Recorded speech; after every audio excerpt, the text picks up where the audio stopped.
Starting in April of 2007, I went out on a mission to answer a simple question. What is the difference between a spiritual awakening and bipolar disorder?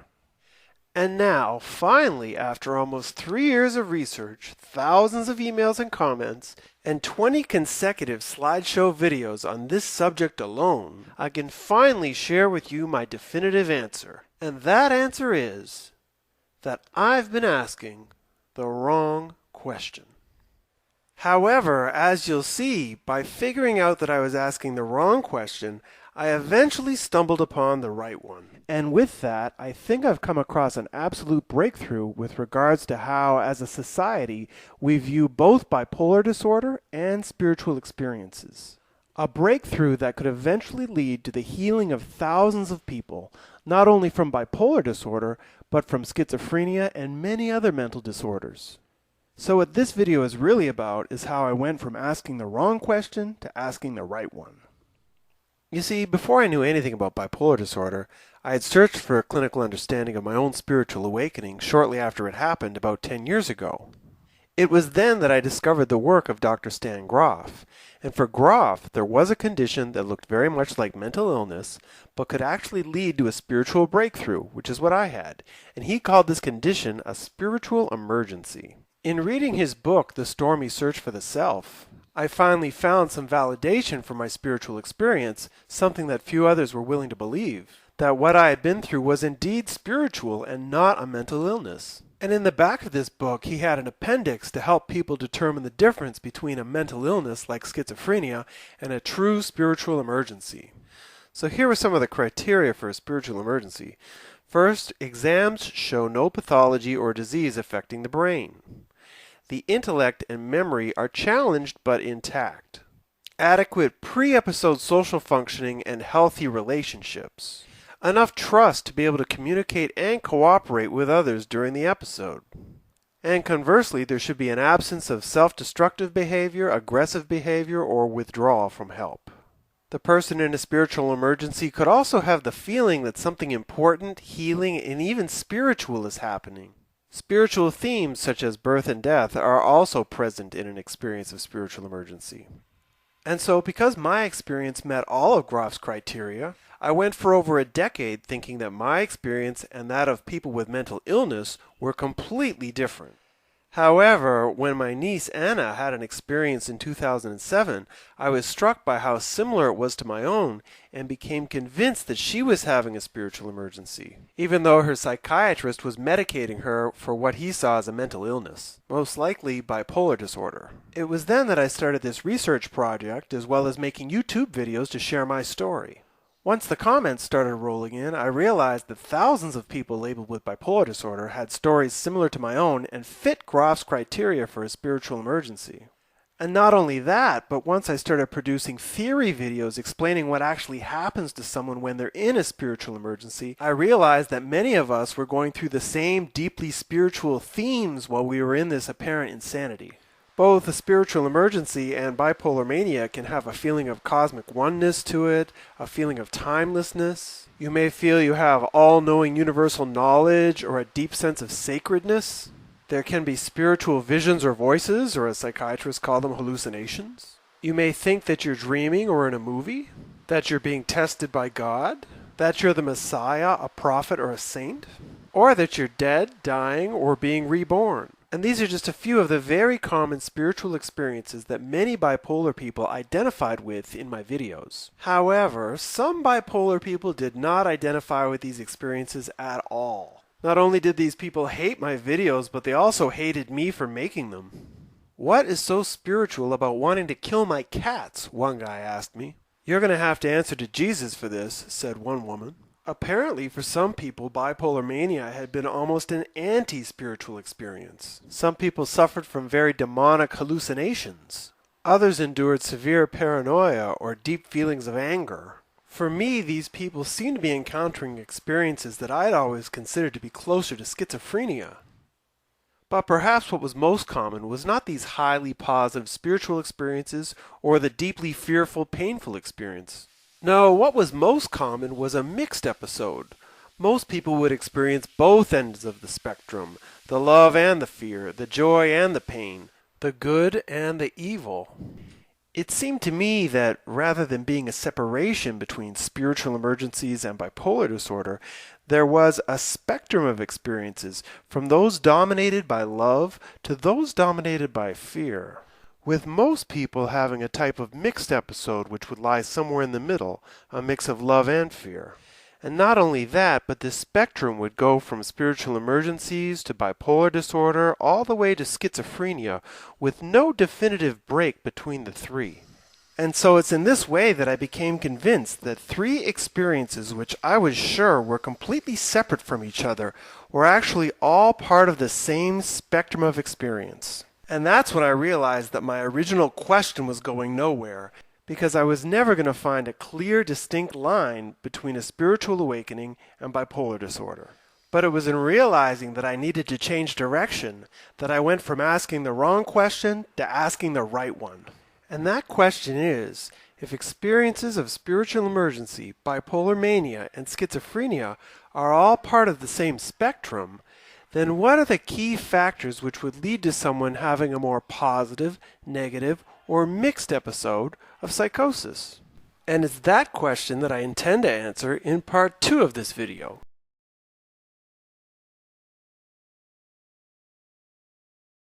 Now, as luck would have it, back during the time I was studying Stan Grof's stuff, I was also studying Ken Wilber. And it's with Wilber that I learned about another type of spectrum, what he called the spectrum of consciousness. And as it turns out, just as people in psychosis have experiences ranging from the very fearful to the very loving, according to Wilber, we actually evolve from more closed, fearful levels of consciousness to more open, loving levels of consciousness.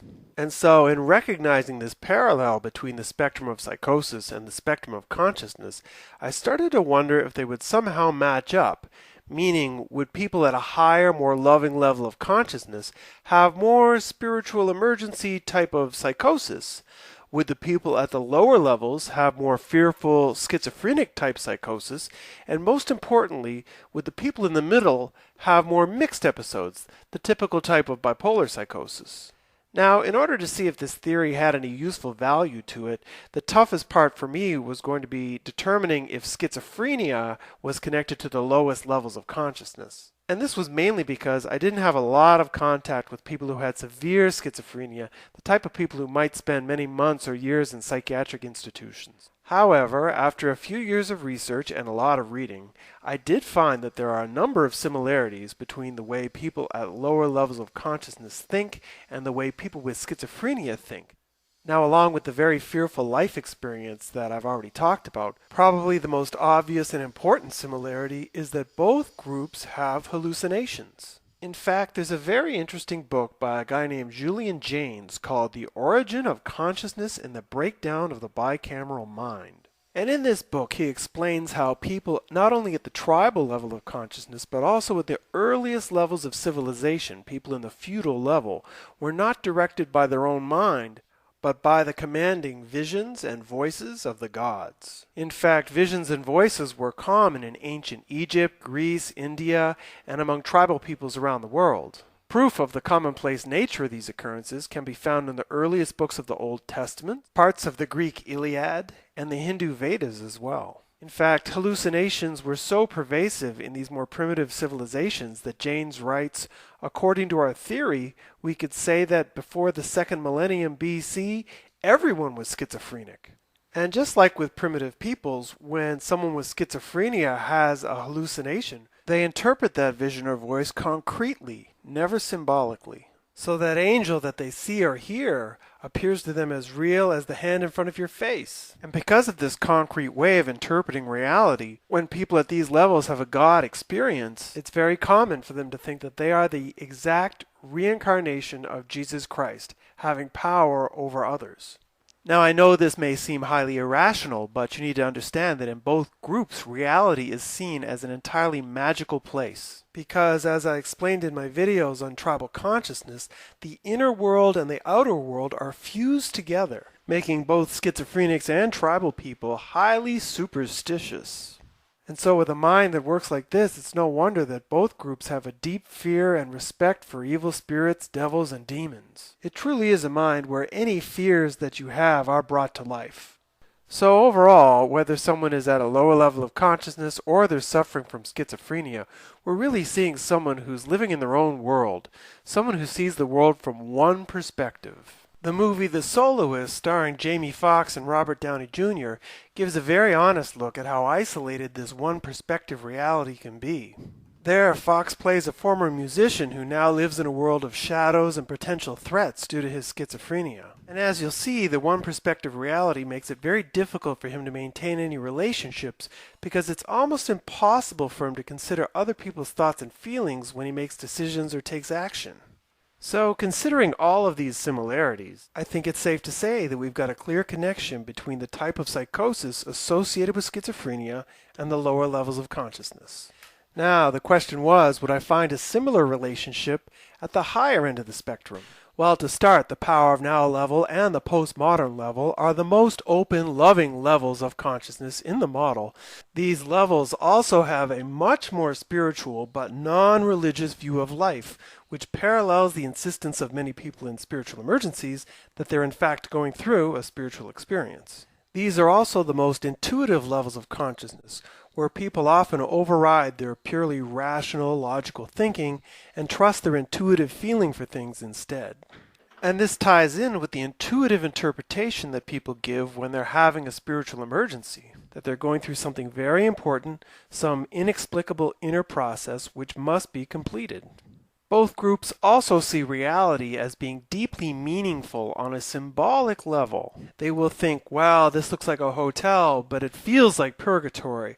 Or he looks like a security guard, but he seems like an angel. As a result, rather than being bombarded with the disturbing concrete thoughts and hallucinations of schizophrenia, people in a spiritual emergency are often quite pleasantly surprised by startling synchronicities, especially receiving messages from the television, music, or other symbolic communications which seem specifically designed for them. But of course, as people at the higher levels of consciousness know, synchronicities aren't just for people that are in experiences of psychosis. Many postmodern spiritual books like the Celestine Prophecy discuss the importance of synchronicities in our daily lives. Global issues such as poverty, the environment, war, or racism could all surface when somebody is in the middle of a spiritual emergency, and these are issues that increase in personal importance as you get into the higher levels of consciousness. And finally, as opposed to the one perspective thinking of schizophrenia, many people in spiritual emergencies are already thinking in a postmodern multiple perspective way of seeing things. To give one example, my favorite stories of so-called psychosis come from former atheists who open up to seeing life from different perspectives once they're hit with a powerful spiritual emergency. So once again, it appears that we have a lot of compelling evidence for connecting the more positive spiritual experiences of a spiritual emergency with the higher levels of consciousness. Okay, so what would connect the middle, traditional, and modern levels of consciousness to the type of psychosis usually diagnosed as bipolar mania? Well, based on my research, I would say that the main characteristic at this level is confusion. Being bipolar is confusing for a couple of reasons. First, like I said, you're most likely having a mixed episode. You're having experiences of love expressed through cosmic oneness, timelessness, and a sense of all-knowingness, just to give a few examples. But on the other hand, it can be very frightening as well, as many people experience moments of paranoia, even hallucinations, and regressions into trauma, which can be quite painful. And then, of course, there's the drugs, which don't help much either. For most people with bipolar disorder, drug experiences, usually with marijuana or LSD, have been a part of what triggered their first episode. So for yourself and others, it may be hard to separate the effects of the drug from the psychosis itself. Another source of confusion is simply the way people think at these levels of consciousness. You see, as we evolve from the magical concrete lower levels to the symbolic intuitive higher levels, the middle levels, particularly the modern level, is much more factual and logical. And as a result, any inner experiences we happen to be going through are invalidated, they're denied because they can't be measured.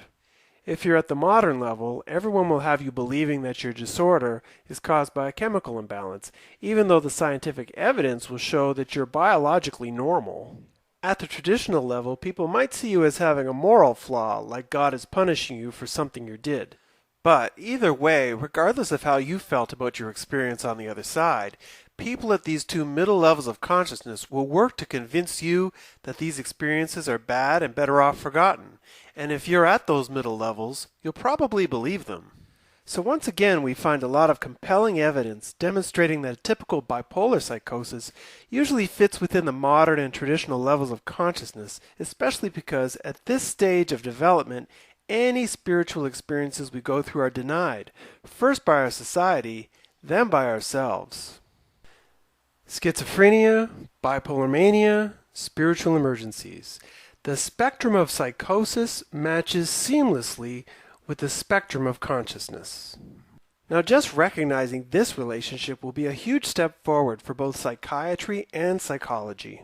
But before I explain why, I need to add one more very important factor to our model. A factor that will also help us understand why it's much easier for some people to heal from psychosis than others. And that missing factor is trauma.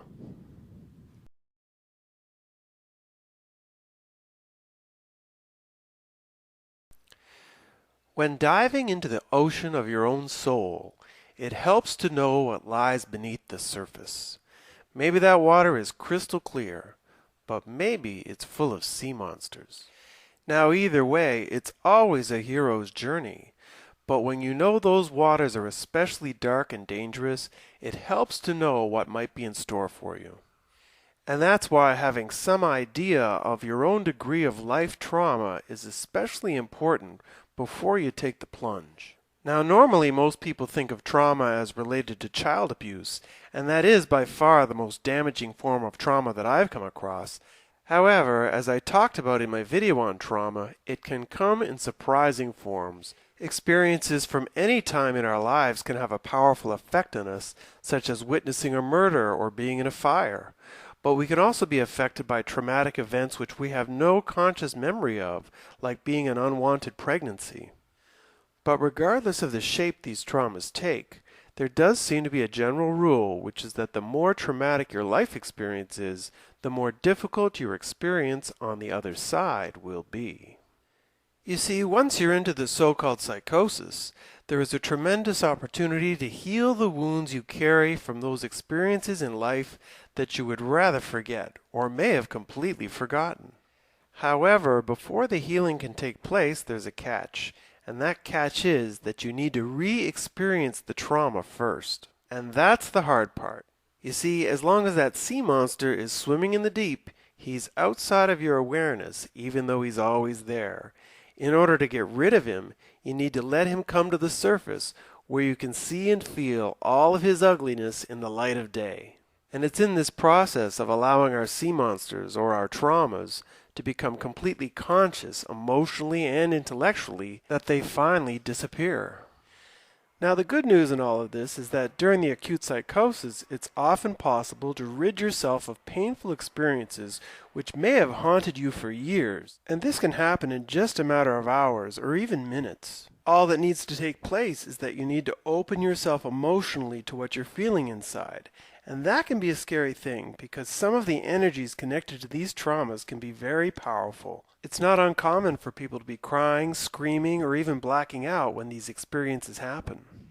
And so for many people in this situation, sensing the emotional pain and memories arising within, it's tempting to simply try and block whatever's happening within you. Playing loud music, talking nonstop, or even doubling up on the meds. But for the true healing to take place, you really need to let go.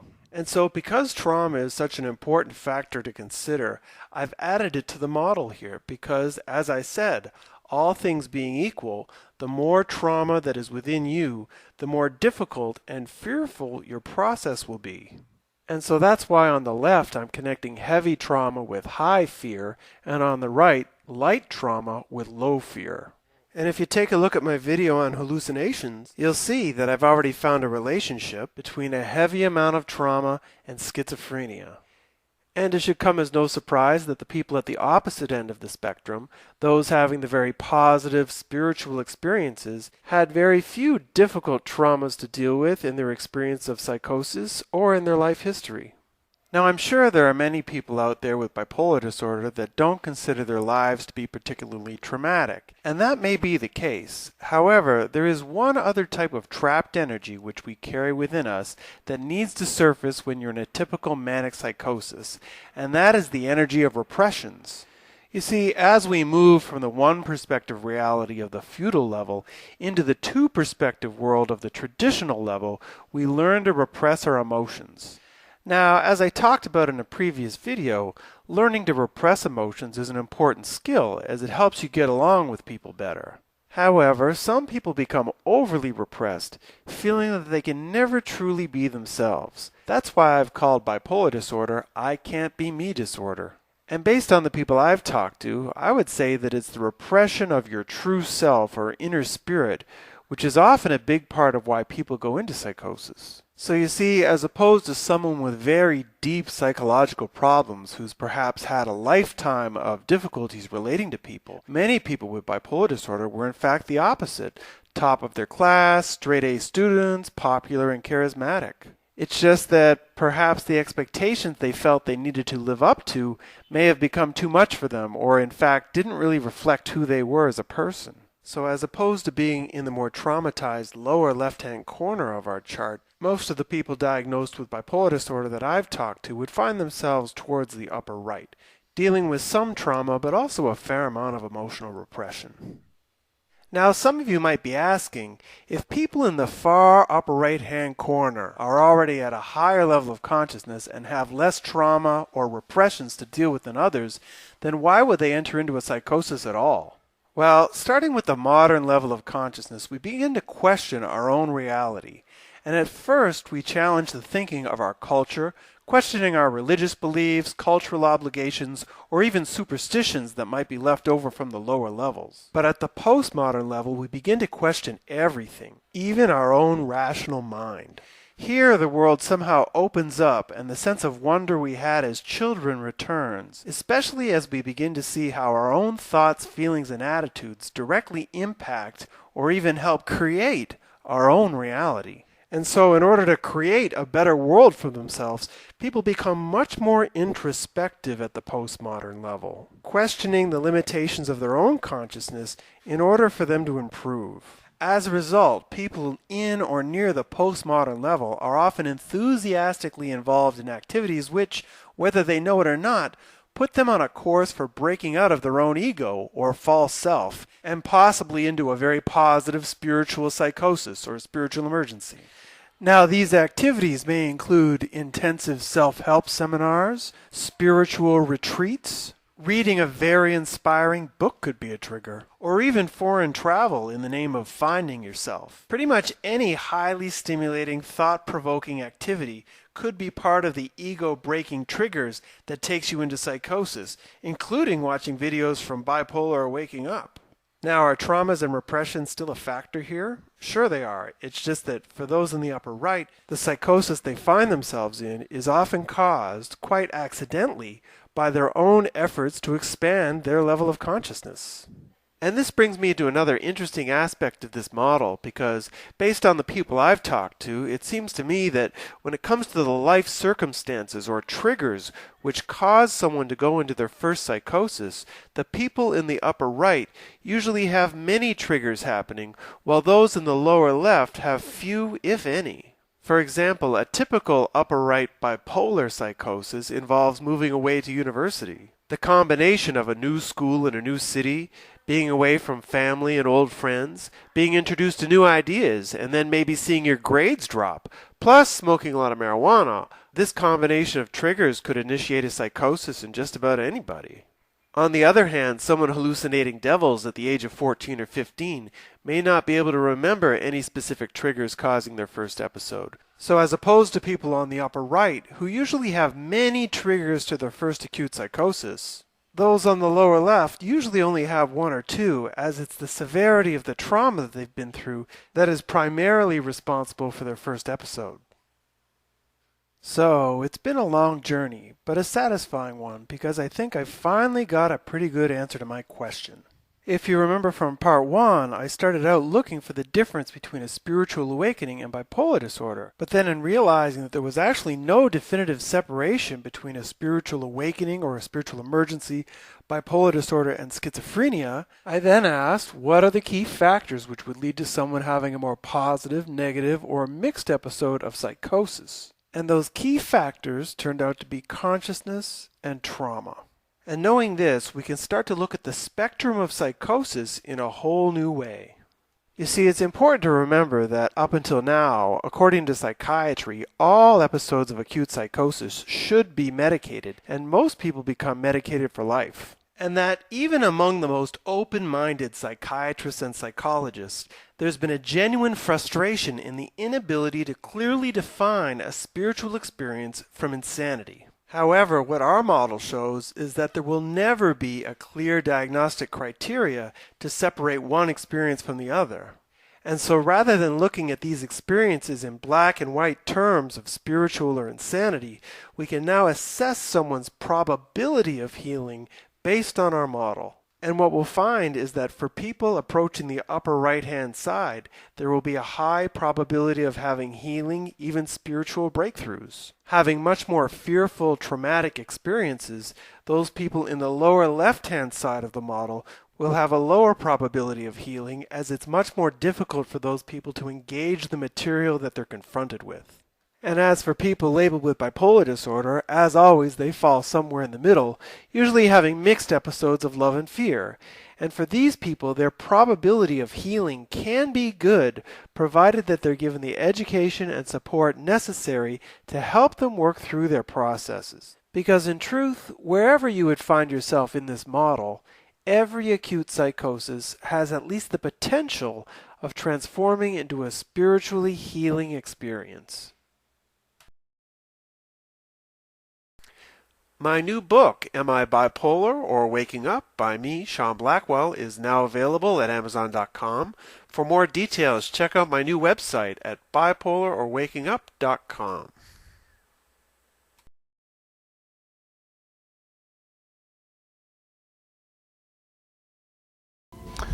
I believe that the study of non-ordinary states is absolutely essential for the understanding of the psyche, of human nature, and possibly even for the nature of reality. What exactly are non-ordinary states of consciousness? I mean, how would you describe them?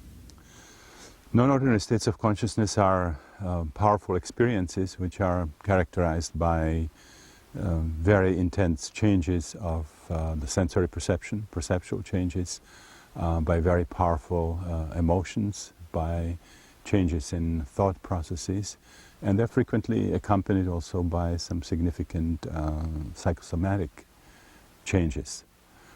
And as far as the content of these experiences is concerned, it frequently is very spiritual, can be mystically oriented. People would have experiences involving sequences of death and rebirth, spiritual rebirth, experiences of cosmic oneness, past life experiences, experiences with mythological beings, with deities, with demons.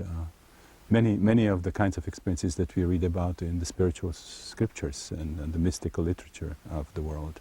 Actually, what is very interesting is that the Western industrial civilization is the only group in the entire human history that doesn't hold non-ordinary states in great esteem and doesn't have any use for them, actually has pathologized them. Every other culture has spent a lot of time and a lot of energy trying to develop ways of inducing non-ordinary states. And they cover a very, very wide range. So for example, many cultures would develop trance-inducing music, which could be drumming, which could be rattling, or use of sticks or some other instruments. This could be various forms of chanting, singing performances, like for example the Kechak, the Balinese monkey chant, or the Inuit Eskimo. They have what they call throat music, the Inuit Eskimo throat music. Sufi chants. The Hindus have what's called bhajans or kirtans. The Tibetans or the Mongolians have multivocal chanting. So those are all ways of using music, for inducing trance states. Another way is rhythmic dancing, whirling of the dervishes. Some cultures use, for example, fasting, deprivation of water, sleep deprivation, even severe physical pain, like, for example, the Lakota Sioux Sundance, or some of the Australian Aborigines using sub-incision of the penis and some other pretty intense physical exercises. The Mayans, the ancients, and even contemporary Mayans, bloodletting is another, severe bloodletting is another way of inducing these states. And of course then we have the entire spiritual tradition, the different forms of yoga, the Taoist exercises, the kinds of means that have been developed over the centuries in Tibet, extremely sophisticated ways of changing consciousness, Christian prayer, Jesus prayer, and so on.